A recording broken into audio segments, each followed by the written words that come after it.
Welcome back to our program. As this national election gets closer and closer to Election Day, we're trying to disseminate the differences between Republicans and Democrats. What are the issues that put them at arm's length that make you decide one way or another who you're going to vote for? And what concerns me is I don't see a lot of difference. I know there's a lot of talk about Republicans being conservative and Democrats spending too much. But if you look at the two platforms, you look at the conversation, you look at the rhetoric, I'm disappointed there's not stark differences that give us some guidance. You take the financing of government, the national debt, it's rising dramatically, and the Republicans say, oh, these spending Democrats, the Democrats say, oh, no. Look, both parties are at fault. You go back to 1990, coming back into the year 2000, we have raised the national debt time and time again.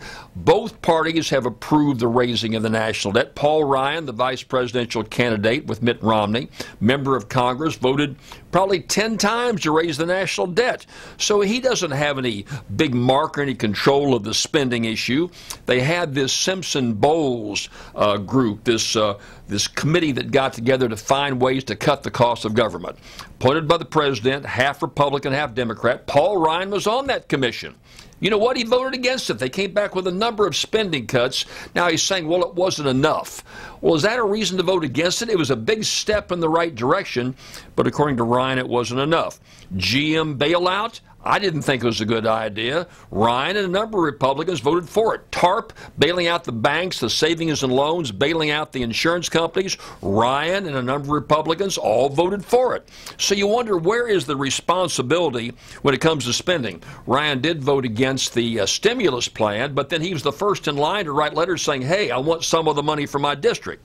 Now, I'm not beating up on Ryan and the Republicans. I'm saying both parties have been irresponsible in their approach. You take health care. I listened to Meet the Press here last week. You had Mitt Romney on there talking about health care. And he said, well, I'm not going to get rid of all the health care reform. There are a number of things I like. Then he started listing them. Pre-existing conditions, the fact that you have the right to buy insurance at the same rate even though you didn't buy it through your company. Went right down the litany.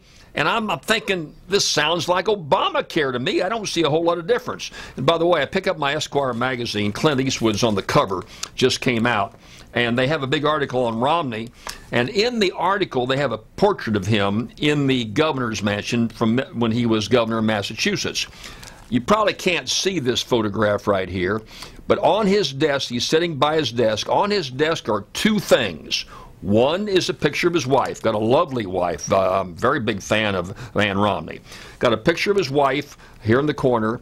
And the only other thing on his desk is his health care bill in Massachusetts. And it's identical to Obamacare. There's no difference. So I hear all this rhetoric, and I just don't see a lot of difference. War, Bush and company got us into this outrageous war in Iraq and into Afghanistan. It had nothing to do with our national protection. The terrorists weren't there attacking this country.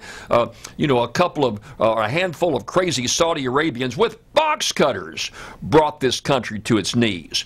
You got the whole national defense system. You got the Joint Chiefs of Staff. You've got the CIA. You got the Justice Department. You got the FBI. You got all the military, Army, Navy, Marines. Got them all out there. And a couple of goofballs with box cutters is able to hijack those three airplanes and bring this country to its knees there during 9/11. So the national defense system doesn't work very well. And what do? We flow right into this war that has cost us hundreds of billions of dollars with virtually nothing to show for it. Republicans supported it. Democrats voted for it. The Patriot Act.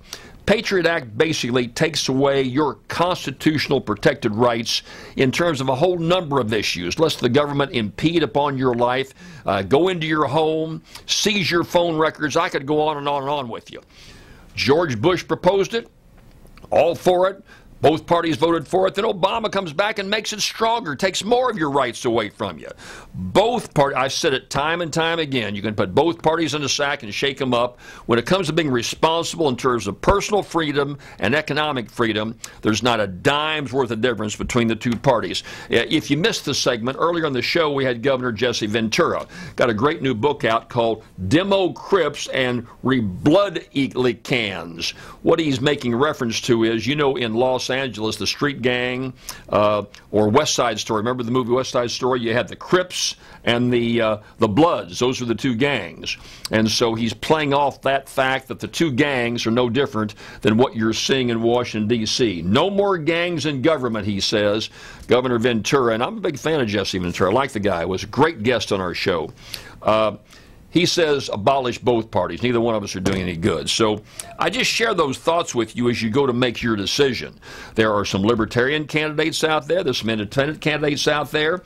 Governor Ventura makes the good point, and something I've talked about a good bit, that when the founding fathers, that when George Washington and Thomas Jefferson, all those other great thinkers and patriots formed this country, they didn't base it on Republicans or Democrats. They based it on individual freedoms and getting a consensus to make the system work as we went forward. It's paralysis in Washington today. Folks, it ain't working. And Governor Ventura, why don't you run for president next time? You'd get a lot of support because you got the, as you said in your book, demo Crips, bloodly cans. I say demo don'ts, Republic can'ts. It's not working, and I hope there's an outrage and some movement to bring about some change. I'll talk some more. Stay with me right here on the Common Sense Show.